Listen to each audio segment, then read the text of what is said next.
Let's start off with the member fees.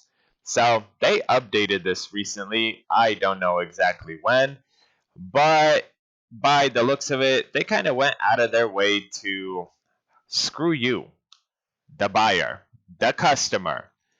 And the reason why I say that is because of this line right here. So, not only do you have to be a business member, for example, a dismantler, a dealer, or something of that sort, you cannot be a public buyer. You now have to be a high volume business member to get the lowest fee, and you still have to pay with a secure payment. So, when I noticed this, because I was shopping for a little bit more of an expensive vehicle, look at the difference. So column A and column B both apply for a dealer account. One of these is the high volume dealer secure payment. This is high volume non-secure payment, and this is a low volume secure payment by the dealer.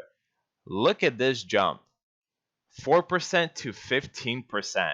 So say on a $20,000 car, what would this be? $2,800 in fees, and this 3 times more.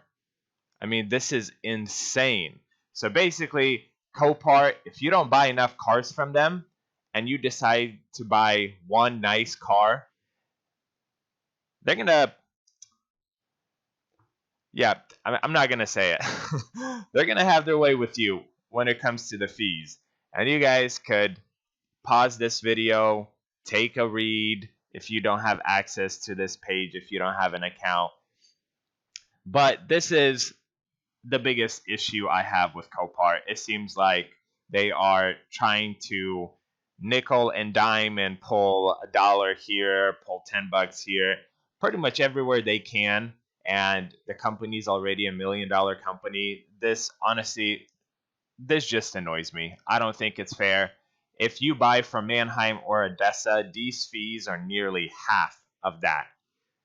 And Copart, I think, with this update, has just become the most expensive website to purchase vehicles from. Regardless, clean title, salvage title, insurance or not, Copart, I think, is now the most expensive website to purchase a vehicle from.